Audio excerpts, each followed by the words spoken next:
دارالسلام studio Lahore Pakistan سے قصص الانبیاء کا 7واں حصہ امن والا گھر، پیشکش محمد طارق شاہد۔ جب انسان اللہ کے احکام کو بجا لائے تو اس کے دل سے فقر و فاقے کا خوف نکل جاتا ہے اور اللہ اسے طرح طرح کے انعامات سے نوازتا ہے۔ انسان جب تک اللہ کے احکام کو بجا لاتا رہے گا تب تک اللہ کی نصرت اور اس کی تائید شامل حال رہے گی۔ چنانچہ جو ہی ہاجرہ علیہ السلام کو پتا چلا کہ انہیں تنہا چھوڑ جانا اللہ کے حکم کی بنا پر ہے تو فوراً یقین بھرے لہجے میں بولی، تب اللہ ہمیں ضائع نہیں کرے گا، یہ کہہ کر وہ اپنے شیر خوار بچے کی طرف پلٹ گئیں۔ خوراک اور پانی چند دن میں ختم ہو گئے، پانی کا ایک قطرہ پاس نہ رہا۔ اب پانی کی تلاش شروع کی، لیکن اپنے لیے تو درکنار، ماں کو بیٹے کے لیے بھی پانی نہ ملا نہ خوراک۔ اب بچہ لگا بھوک سے بلکنے، خوراک نہ ملنے کی وجہ سے ماں کا دودھ بھی خشک ہو گیا تھا۔ عورت کتنی بھی باحوصلہ ہو اپنے بچے کو بھوک سے بلکتے نہیں دیکھ سکتی۔ اب انہوں نے بچے کو وہیں چھوڑا اور تیزی سے قریبی پہاڑی صفا کی طرف لپکی۔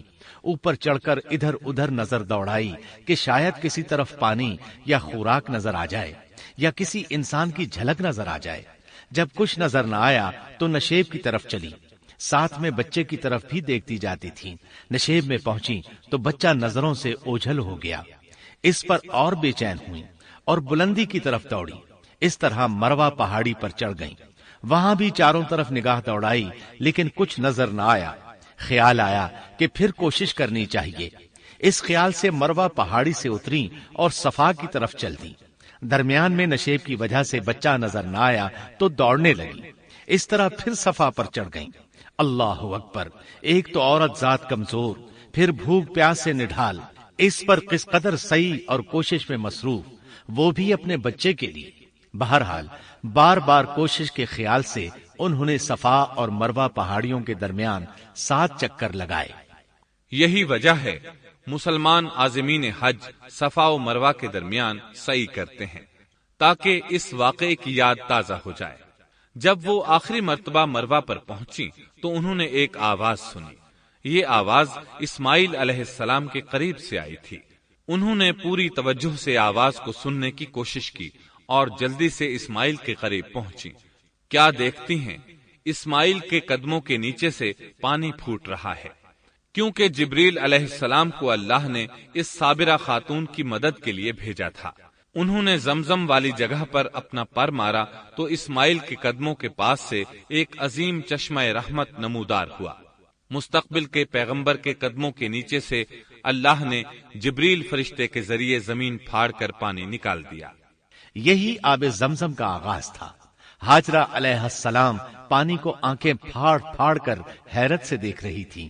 ان کی خوشی کی انتہا نہ رہی جب انہوں نے دیکھا پانی پھوٹ پھوٹ کر چاروں طرف بہ رہا ہے۔ زمین ہموار تھی، اس لیے انہوں نے زمین کو کھودنا شروع کر دیا تاکہ پانی ادھر ادھر نہ بہ جائے۔ پھر انہوں نے اس گڑھے کے چاروں طرف پتھر رکھ دیے اور زبان سے بولی، زم زم۔ اس کا مطلب ہے رک جا۔ نبی اکرم صلی اللہ علیہ وسلم کا فرمان ہے، رحم اللہ اسماعیل لولا انها عجلت لكانت زمزم عینا معینا۔ اللہ اسماعیل کی والدہ پر رحم فرمائے، اگر وہ جلد بازی سے کام نہ لیتی تو زمزم ایک بہنے والا چشمہ ہوتا۔ لیکن انہوں نے اس کے گرد بند باندھ دیا۔ انہیں دراصل اس وقت پانی کی شدید ضرورت تھی، اس لیے انہوں نے پانی کو اپنے پاس جمع کر لیا تاکہ بہہ کر ضائع نہ ہو جائے۔ انہوں نے اسماعیل کو پانی پلایا، خود بھی خوب پیا، اور یہ اللہ تعالی کی طرف سے ان کی مہمان نوازی تھی۔ وہاں کوئی اور انسان نہیں تھا، نہ کھانے کی کوئی چیز تھی، بس یہی آب زمزم ان کے لیے کھانے اور پینے کا کام دے رہا تھا۔ اب چونکہ زمزم ایک چشمہ بن گیا تھا اس لیے پرندے بھی آنے لگے۔ انہی دنوں عرب کے قبیلوں میں سے ایک قبیلہ بنو جرہم یمن کو خیر باد کہہ کر اس طرف آ رہا تھا۔ یمن میں ایک بہت بڑا ڈیم تھا۔ پہاڑوں کے درمیان انہوں نے پانی کو روک کر ایک بہت بڑا بند قائم کر رکھا تھا۔ اس سے پورا سال آسانی سے کھیتی باڑی کرتے تھے۔ اس ڈیم کی بدولت ان کا آب پاشی کا نظام بہت اچھا تھا۔ جب اس ڈیم کو اللہ تعالیٰ نے توڑا تو تمام لوگ وہاں سے منتشر ہو گئے اور جزیرہ عرب کے اطراف میں منتقل ہونے لگے۔ وہیں سے ہجرت کرنے والا ایک قبیلہ بنو جرہم تھا۔ یہ لوگ بنیادی طور پر عرب تھے۔ یہ قبیلہ سفر میں رہتا، جہاں کہیں پانی اور چراگاہ نظر آتے وہیں پڑاؤ ڈال دیتے۔ جب وہاں خوراک ختم ہو جاتی تو آگے سفر شروع کر دیتے۔ چونکہ وہ بہت بڑے تاجر تھے، اس بنا پر ان راستوں سے خوب واقف تھے۔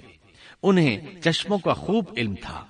ملک شام کی طرف بھی ان کی آمد و رفت تھی۔ یہ قبیلہ بنو جرہم مکہ کے قریب پہنچا تو فضا میں پرندوں کو منڈلاتے پایا۔ کہنے لگے ان پرندوں کی موجودگی میں ضرور کوئی راز ہے۔ اب انہوں نے اپنے کچھ آدمی اس طرف بھیجے۔ یہ لوگ جلد ہی چشمے تک پہنچ گئے۔ انہوں نے وہاں ایک عورت اور اس کے بچے کو پایا۔ پھر وہ لوگ ان کے پاس آئے، وہاں پڑاؤ ڈالنے کی اجازت مانگی۔ سیدہ ہاجرہ نے فرمایا، ٹھیک ہے، لیکن شرط یہ ہے کہ تمہیں اجرت ادا کرنا ہوگی۔ ان کے لیے یہ سستا سودا تھا۔ ان کے پورے قبیلے کو سامان زندگی مل رہا تھا، جبکہ صرف ایک عورت اور اس کے بیٹے کی ذمہ داری ان پر عائد ہو رہی تھی۔ انہوں نے فوراً حامی بھر لی اور وہاں رہائش اختیار کر لی۔ اس طرح یہ لوگ سیدہ ہاجرہ علیہ السلام کی معیشت کا ذریعہ بن گئے، اور اس طرح سیدنا اسماعیل علیہ السلام بنو جرہم میں پرورش پاتے رہے۔ انہوں نے ان لوگوں سے عربی سیکھ لی اور ان سے بھی زیادہ عربی دان بن گئے۔ فصاحت اور بلاغت سے عربی میں بات چیت کرنے لگے۔ پھر ان کی اس قبیلے میں شادی ہو گئی۔ ان کی اولاد سے عرب قوم کا آغاز ہوا۔ انہی میں سے سرور کائنات محمد صلی اللہ علیہ وسلم کی ولادت باسعادت ہوئی۔ بنو جرہم کی آمد اور آبادی ابراہیم علیہ السلام کی دعا کا نتیجہ تھی۔ جب انہوں نے اپنی بیوی اور بچے یعنی 2 کمزور انسانوں کو اس ویران جگہ چھوڑا تھا تو یہ دعا مانگی تھی، ربنا انی اسکنت من ذریتی بواد غیر ذی زرع عند بیتک المحرم۔ اے ہمارے پروردگار، میں نے اپنی کچھ اولاد اس بے آباد جنگل میں تیرے حرمت والے گھر کے پاس بسائی ہے۔ یہاں یہ سوال پیدا ہوتا ہے کہ کیا اس وقت بیت اللہ کی تعمیر ہو چکی تھی؟ درست بات یہ ہے کہ اس وقت خانہ کعبہ کی تعمیر نہیں ہوئی تھی۔ پھر سوال پیدا ہوتا ہے کہ کیا ابراہیم علیہ السلام کے زمانے سے پہلے اس کی تعمیر ہو چکی تھی یا صرف جگہ ہی معروف تھی؟ اس بارے میں 2 طرح کی روایات ہیں۔ بعض میں آتا ہے کہ صرف اس کی جگہ معروف تھی، اور بعض میں ہے کہ ابراہیم علیہ السلام سے پہلے شیس علیہ السلام نے اس کو تعمیر کیا تھا، اور وہ گردش ایام کے ساتھ ساتھ منہدم ہو کر ختم ہو گیا۔ لیکن بہرحال اس کی جگہ معلوم تھی اور وہی پہلا گھر تھا، جیسا کہ اللہ نے خبر دی ہے۔ ان اول بیت وضع للناس للذی ببکۃ مبارکا وہدی للعالمین۔ اللہ تعالیٰ نے پہلا گھر جو لوگوں کے لیے مقرر کیا تھا وہی ہے جو مکہ میں ہے، اور وہ پوری دنیا کے لیے برکت اور ہدایت والا ہے۔ ابراہیم علیہ السلام نے اللہ تعالیٰ سے یہ دعا مانگی تھی، ربنا انی اسکنت من ذریتی بواد غیر ذی زرع عند بیتک المحرم ربنا لیقیموا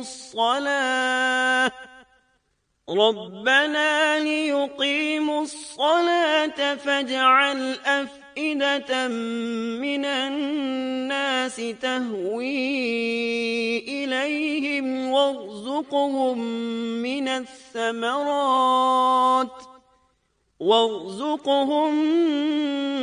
الثمرات لعلهم يشكرون۔ اے ہمارے پروردگار، میں نے اپنی کچھ اولاد اس بے کھیتی کے جنگل میں تیرے حرمت والے گھر کے پاس بسائی ہے۔ اے ہمارے پروردگار، یہ اس لیے کہ وہ نماز قائم کریں، پس تو کچھ لوگوں کے دلوں کو ان کی طرف مائل کر دے اور انہیں پھلوں کی روزیاں عطا فرما تاکہ یہ شکر گزاری کریں۔ دن گزرتے رہے اور اسماعیل علیہ السلام بنو جرہم کے ماحول میں عمر کی منزلیں طے کرتے رہے اور وہ ہوش سنبھالنے کے قریب ہو گئے۔ ابراہیم علیہ السلام ہر سال 1-2 بار اپنے گھرانے کی دیکھ بھال کے لیے چکر لگاتے تھے۔ جب اسماعیل علیہ السلام نے ہوش سنبھالا تو ایک بار پھر ایک عظیم آزمائش کا وقت آ گیا۔ ہوا یوں کہ ایک مرتبہ ابراہیم علیہ السلام مکہ تشریف لائے، ایک جگہ آرام کے لیے بیٹھے کہ نیند کی وادی میں پہنچ گئے۔ نیند میں انہوں نے خواب دیکھا کہ اپنے لخت جگر کو اپنے ہاتھ سے ذبح کر رہے ہیں، ساتھ ہی آنکھ کھل گئی۔ ابراہیم علیہ السلام جانتے تھے کہ انبیاء کرام کے خواب حقیقت ہوتے ہیں، اللہ کی طرف سے وحی ہوتے ہیں، اور شیطان کسی صورت ان کے خواب میں نہیں آ سکتا، لہذا انہوں نے اس خواب کے مطابق عمل کرنے کا پختہ ارادہ کر لیا، کسی قسم کی پریشانی کا شکار نہ ہوئے۔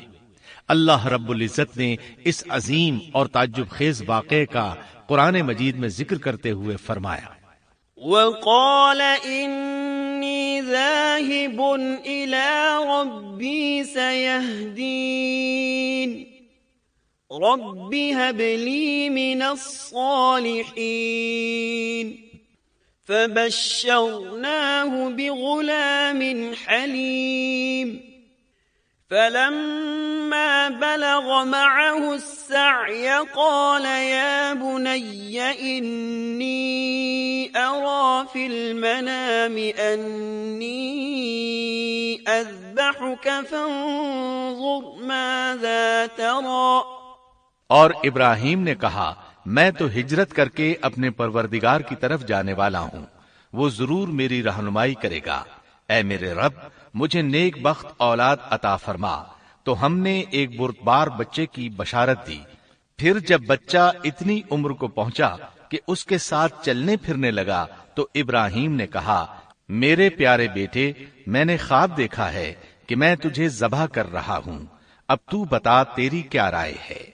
یہاں سوال پیدا ہوتا ہے کہ ابراہیم علیہ السلام نے اسماعیل علیہ السلام سے مشورہ کیوں لیا؟ وہ چاہتے تو اسماعیل کو سوتے میں ذبح کر دیتے، اس طرح اللہ کا حکم بجا لاتے۔ وہ بیٹے کے پاس کیوں گئے اور ان سے مشورہ کیوں لیا؟ جی ہاں، یہ مسئلہ یاد رکھنے کے قابل ہے کہ ہر مسلمان پر لازم ہے کہ وہ اپنے دوسرے مسلمان بھائی کو اجر و ثواب میں شامل کرنے کی کوشش کرے۔ ابراہیم علیہ السلام نے بیٹے کو ثواب میں شامل کرنے کے لیے انہیں اللہ کے حکم سے آگاہ کیا۔ یہ نہ چاہا کہ میں اکیلا ہی اجر لیتا رہوں، بلکہ دوسرے کی خیر خواہی کو پیش نظر رکھا۔ والدین کے لیے آپ کے اس انداز میں نصیحت موجود ہے، یہ کہ اولاد کو ثواب کے مواقع فراہم کریں، ان کی صحیح تربیت کریں۔ اگر صدقہ کرنے کا موقع ملے تو بچوں کے ذریعے صدقہ کرائیں تاکہ انہیں بھی اللہ کے راستے میں خرچ کرنے کی عادت پڑے۔ جب کسی دینی مجلس میں بیٹھنے کا موقع ملے تو اپنی اولاد کو بھی ساتھ لے کر جائیں۔ بے شمار لوگ خود تو جاتے ہیں، اولاد کو جانے کے لیے کہتے بھی نہیں، خود دین سیکھتے ہیں، اولاد کو دین نہیں سکھاتے۔ ابراہیم علیہ السلام نے اسماعیل علیہ السلام سے رائے لی۔ سبحان اللہ، انہوں نے جواب میں فرمایا، یا ابت افعل ما تؤمر۔ اے ابا جان، آپ کو جو حکم ملا ہے کر گزریے۔ یہ نہیں کہا کہ مجھے تو حکم نہیں ہوا، بلکہ فوراً سر تسلیم خم کر دیا، اس لیے کہ وہ جانتے تھے انبیاء کا خواب حقیقت پر مبنی ہوتا ہے، اللہ کی وحی ہوتا ہے، اس لیے بالکل پریشانی ظاہر نہ کی، یہ تک نہ پوچھا مجھے کیوں ذبح کر رہے ہیں، یا میرا کیا جرم ہے، یا آپ کے پاس کون سا صریح حکم آیا ہے۔ انہوں نے ایسی کوئی بات نہ کہی۔ اللہ کی فرما برداری اسی کو کہتے ہیں۔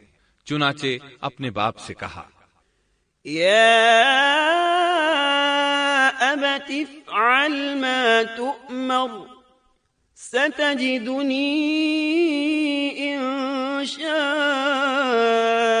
اللہ من الصابرین۔ اے ابا جان، آپ کو جو حکم ہوا ہے اس کو کر گزریے،